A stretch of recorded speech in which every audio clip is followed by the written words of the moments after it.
chickens, welcome back to another video in my Self-Love September series. I thought it was high time that I addressed the whole career and job side of things. Obviously, there is a self-loving way to pursue career happiness, to move into the job field that you want, and also to make sure that whatever job you're doing in the moment, whether it's part-time, whether it's full-time, whether it's a bit of a stopgap job, or whether it is your intended career, is actually healthy, is good for your emotional well-being, and isn't providing you with the kind of stress and the kind of exertion that's really having a big negative impact on you. So I wanted to talk about just a few of the issues that are at play in this particular area, and it is a massive piece of territory when it comes to self-love, so I'm definitely not going to be able to cover everything. But I thought of a few key things that I want to mention when it comes to this subject, and the very first thing that I thought about when I sat down to make this video was the fact that there is a great deal of emphasis placed on making your passion into your job. There is a great deal of emphasis placed on taking the major interests that you have, the things that you really love to do, and making them pay for you, making them profitable for you. But I think that at the same time, there's almost too much emphasis placed on that area of things, to the point where people that do a job that doesn't necessarily correlate with their deepest passions might feel that they are not living correctly, or there's something wrong with them, or that their job isn't meaningful or doesn't have value. And so I want to sort of start there. I want to start by saying that just because you might not necessarily currently be pursuing your passion as a profitable business, or you might not be pursuing your dream career field, it doesn't mean that the job that you do now has got to be shitty and miserable and stressful and yucky by default. It's not a straightforward choice between having your dream career or having a job that makes you feel devalued, demeaned, degraded, upset all of the time. It's almost, I think, a danger that we will not recognise that there's a spectrum of different possibilities when it comes to career, when it comes to the job that you do, the way that you make money. And I think if you're not focusing on what you might be able to tweak or change in order to make your current employment situation healthy for you, then that's something that you can be focusing on. If you don't necessarily know what you want to do for your dream career, if you're not necessarily even focused on changing career right now because you don't think it would be suitable, or it's not where you are in your life at the moment, that doesn't mean that you can't look at what you're currently doing in your working life and make sure that it is healthy for you. And make sure that if there are any issues currently with your working environment, that you are placing some focus into making changes where you can, so that you are in an environment that's more conducive to loving yourself. It can be difficult to pursue changes at work, especially when things have just been going along as they have been for a while. Maybe you are dealing with bullying in the workplace or unpleasant vibes in the workplace. Maybe you've got a slave driver for a manager, somebody who doesn't necessarily listen or take your needs into consideration. Maybe you feel like you're overworked. Maybe you feel like your job description doesn't really include a lot of the things that you're expected to do by management. And maybe you feel like you need to put up and shut up when it comes to that kind of thing. You don't really have any recourse. Maybe that's how you feel. And so I kind of wanted to start the video off by saying that if you know there's something that maybe you need to deal with, that maybe you need to go and speak to management about, or maybe you need to find better ways of preparing to deal with before you go in for the day. So thinking about what you're doing before you go into work, what you're doing to decompress after work, that kind of thing. Those are all possibilities for you that don't involve having to imminently change to a more desired career path. So take a look at what you're currently doing now for a living. Take a look at your current working environment. Think about what you've been putting up with that's been a bit of a thorn in your side in the work environment. What have you been dealing with that you've just been telling yourself is par for the course? It's just what you've got to deal with at work, and there's no way for you to change it. There's no way for you to address it. And just ask yourself, is there actually a way to address it? Is it something that needs to shift in your mindset? Is it something that you need to speak about with management or with colleagues? Is it something that requires a different kind of strategy, a different way of approaching it that you can implement, or that you can ask somebody else to implement? Is there any way that you can take that thorn out of your side and actually improve the working environment for yourself as a result? I think a lot of people out there are convinced that any work that they do is just supposed to be unpleasant. It's supposed to be miserable. So I would ask you to think about whether or not you are one of those people. Are you one of those people that says to yourself, well, it's work, so it's bound to be shitty. It's work, so of course it's going to be unjust and unfair. and, you know, it's work. So of course I'm always going to feel really low and really sort of denigrated afterwards. I'm going to have no energy left for anything else. I'm going to dread going in. And every time I leave, I'm going to feel like I haven't got enough time until I'm back there again. Do you tell yourself that those are just normal states of being when it comes to your working life? And if so, do you think that's something that you can happily go on telling yourself? Do you think it's something that you need to challenge within yourself? Do you think it's something that you could confront in order to improve the degree of self-love in your life? Because if we're telling ourselves that there's an aspect of our lives that is always going to be shitty, always going to be unpleasant, and there's no way to change it, and there's nothing that you can do about it, then I think it's fair to say that that isn't a very self-loving position, and that maybe we've been kind of steeped in this idea for so long that we forgot that it's completely appropriate to question it. And maybe there are things that you can be doing to step out of that mindset that tells you that wherever you go, whatever work you do, it's always supposed to be a shit sandwich. Is it though? Is it always supposed to be a shit sandwich? Is that something that you've just got to accept? You just got to get on with it and nothing is ever going to change for the better? Or is that a belief that you can now begin to question? If you're telling yourself that your rights can just be trampled over, that you don't deserve any respect, you know, that you're just literally there to be spoken to like you're a piece of shit, and, you know, those kinds of things. If you're telling yourself those things, even on an unconscious level, identify those beliefs within yourself and choose now as the time to start to adopt a different mindset and you know, see what you can do to make things better. You might need to sit down, you might need to make a list of things, you might need to play with ideas, brainstorm possibilities, think about what it is that you could be tweaking and changing in your own mindset or your own behavior. Yes, definitely. But if you know that there is top-down unfairness, you might want to get together with colleagues and talk about what can be done. You might want to address your union if you have one. You might want to think about strategies that you can implement alone or with others that are going to make the working environment different. If you find that there is an ongoing unpleasantness in your working environment between different colleagues, again, don't just tell yourself this is something you need to put up with, it's something you need to accept, it's something that won't change. If you haven't tried anything by way of implementing changes, then you can't know whether or not those changes could be successful. Okay, now we get into the part of the video that is about getting your dream job, moving into the career path that you really desire, thinking about how you can make that possible. So the first thing that I want to say is that we can become very, very rigid, super duper rigid about how we're going to move into our dream career field. We can definitely tell ourselves that there's only one way that we're going to be able to get into a specific field. Now, obviously for some specific fields, that is pretty much true. You do have to do a certain kind of degree. You do have to follow that up with a certain kind of training, whatever the case may be.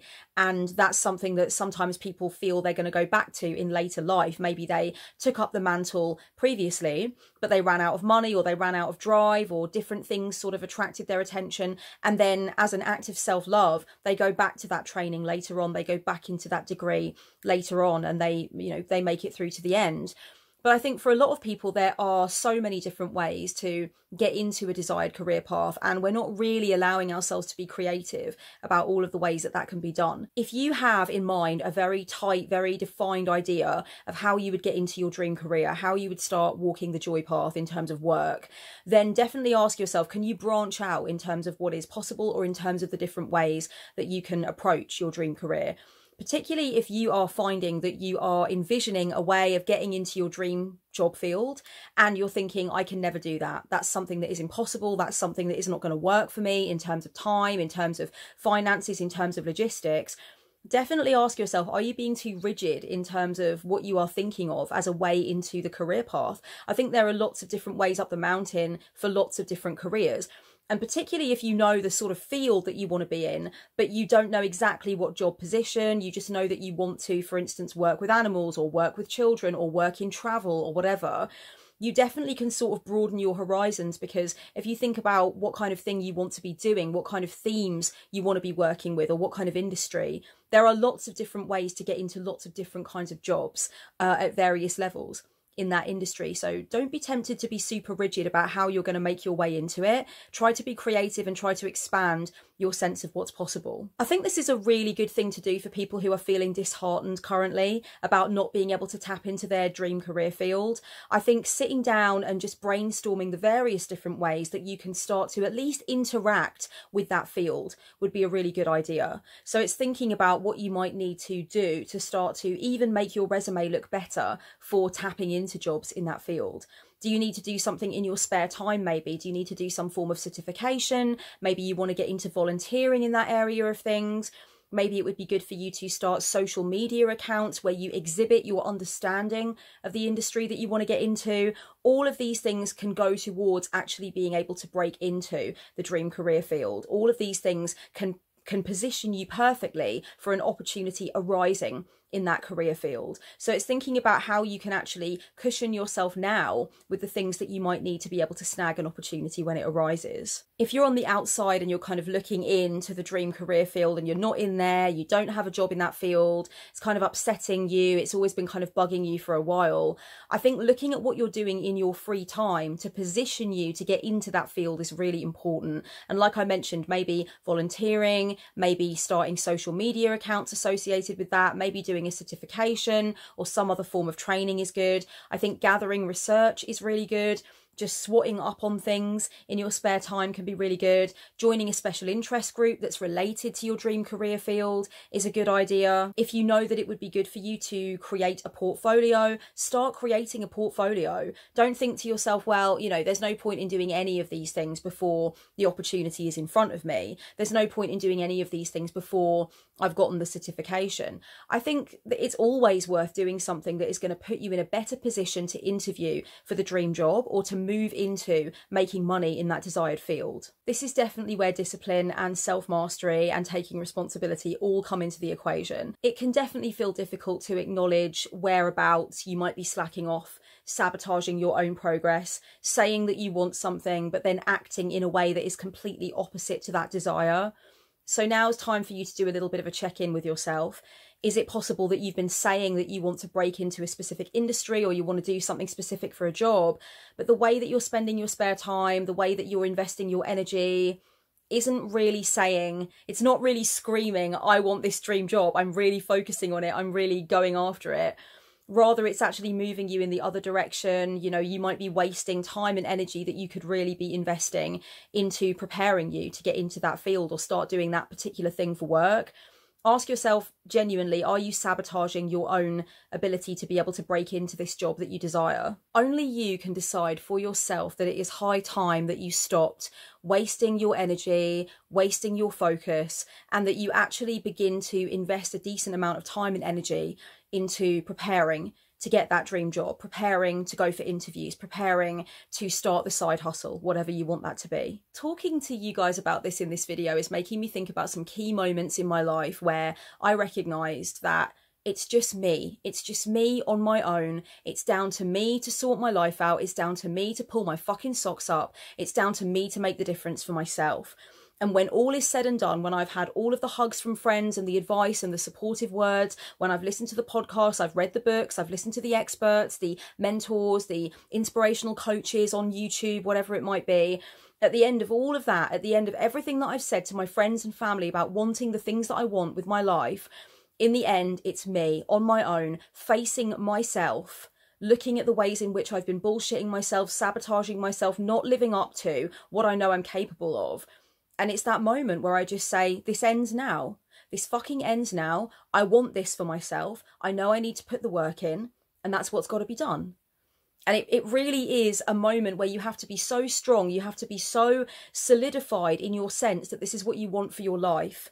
And maybe as you're watching this, you're thinking, I know that I need that moment with myself. I know that I need to hold my own hand, be my own friend, but essentially pull my socks up and stop BSing myself, get off of that BS carousel and decide, you know what, I'm going to spend at least a little bit of my spare time preparing to move into this field, preparing to make the leap, doing what I need to do to set the foundations for what it is that I really want for my career path. A lot of it really is about how you are spending your time, how you are deciding to invest your energy. If you've got difficulties surrounding your belief that you can break into your dream career field, then those difficulties are only going to be compounded by doing absolutely nothing to try to get there. I can promise you that. It's better that you just begin to do something now with a very low level of faith or no level of faith. Just do it anyway. Do it because you've got nothing to lose. You know, if your faith is really on the floor and you really are saying to yourself, there's no way I can do this, there's no way I can make money with this, then do it anyway because you've got nothing to lose, so you might as well see and you might as well try. When J.K. Rowling started writing the first Harry Potter book, you know, she says in the documentary about it, A Year in the Life of J.K. Rowling, which is an amazing documentary, by the way, she says, you know, I was as poor as you could be without being homeless. I was having mental health issues. I was alone with my baby in a cold tenement flat. And I'd come out of a really nasty divorce. I had no money. I started writing Harry Potter because there was nothing left to lose. I might as well, basically. I might as well. And look how things turned out for her, darlings. If you're watching this video and you're thinking, Kellyanne, you don't understand, I can't get into my dream career. I'm too old for that. I'm too far away from that. I don't have the money for that. It's not possible for me for one reason or another. Then I would say to you, are you being too rigid about what your dream career could be then? If you're not happy where you are in your working life and you feel like you want something different for yourself and you are prepared to move into a different field or start doing something new, broaden your scope of what it is that you enjoy doing. And sometimes it helps to switch from thinking about different industries that are available to go into or different jobs that it's possible to do, and go instead to thinking about the way that you like to feel during the course of the day, or the strengths and characteristics that are the most prominent and the most positive in your nature. Those kinds of things. You know, think about the things that make you feel happy, the things that elevate your mood, and then think about different industries or different job possibilities that connect with that. So you're doing it from a very person-centered place. You're thinking about what switches you on, what plugs you in, what makes you happy, what makes you laugh, what makes you feel strong and empowered in your own nature and in your own way of doing things. And then you kind of connect it with different industries. So you're thinking of it from a very personal place where you are asking yourself what lights your fire and what turns you on. And then from there, you're thinking, okay, well, which industries and which job possibilities actually speak to that? And then that allows you to sort of branch outwards to think about things that you never really considered as possibilities before. Once you've thought about the different things that you might want to do then, the different industries you might want to break into, have a look at your contacts. See if there's anyone who might know anyone who's in those industries. You know, don't be afraid to look at what is going on amongst the people you know and think about whether or not you're in closer proximity to an opportunity in that field than you actually thought. Or at least there's a brain you might be able to pick to explain to you how best to get into it, what you might need to do, what certifications are good. And of course, there's also a lot of online research that you can do that I think pulls up a lot of interesting information for people who are looking to going into different kinds of fields. Maybe in order to cement your intention to go into a different industry and to have career joy, you can start some kind of notebook or get a few pieces of loose leaf paper and start doing research, start really looking into it, keeping a record of your findings, so that it feels like this is something that you really do intend to work towards. It feels much more real once you start keeping a list of the things that you've learned and you feel like you're getting closer to the point of being able to strike into action in some way. Because don't forget, researching, trying to figure out what you might need, what training you might need to do, what steps you need to take, those are all really decisive actions in the direction of your career joy. And so that really is the first action. And then from there, you can decide what the next right actions are to get you closer to where you want to be. If you start to put some of these things into practice and you start to sort of do some research or tap into your contacts or start using your spare time so that it is more in alignment with what you want to do for your job, and then you start to feel resistance coming up, you start to feel blocks and you go back to your old ways and you kind of drop it again, you might need to think about what it is that you've learned over the course of time about your right to be happy with your work. I mentioned at the beginning of the video that there are lots of people that are working with these beliefs around your job having to be miserable or having to be dull, or that it's normal for your job to be deeply unsatisfactory or fundamentally unfair or whatever, fundamentally boring. And I think some of these beliefs come from, you know, just messages around in culture and society, but some of them come from a really deep-seated place. And some of them come from shadows that are related to your own parents or your own ancestral line. I think there are a lot of people who feel that they're not entitled to pursue job happiness because they didn't see their parents having it, or they didn't see their wider family having it. There weren't a lot of adult templates around that were doing what they wanted to do for a job. You know, their jobs did not bring them joy. And so it's almost a feeling of like, how could I possibly have the audacity to want to go in the direction of the career path I want to pursue? Maybe it's important for you to look at that and ask yourself if there's any truth in that, because I think someone who consistently blocks their own pathway towards career happiness can sometimes be working from a place of guilt, because they feel as though it's not right for them to pursue something that their parents never got to pursue. Unfortunately for some people as well, during their family life, during their upbringing, they were told that they wouldn't amount to anything, that they weren't good enough to go into whatever career path they wanted to go into, or they were forced to join the family business or do something else, you know, look after the other children, rather than go on to pursue their desired career path. That can leave a very lasting mark on somebody. It doesn't have to be a mark that lasts a lifetime. There's always an opportunity to look back over what happened to you and say to yourself, okay, that was shit, and it led me down this specific route, which I feel badly about, and it's not fun for me. But you know what? I'm not dead yet. There's always an opportunity to make a change. There's always an opportunity to start to move towards what I want in some regard. And sometimes that's how it has to be. Sometimes you have to acknowledge what it was that threw you off course in the first place, but then say to yourself, I have responsibility for what happens now. And if I keep telling myself that I don't have the right to get the job that I want and to be happy with my career,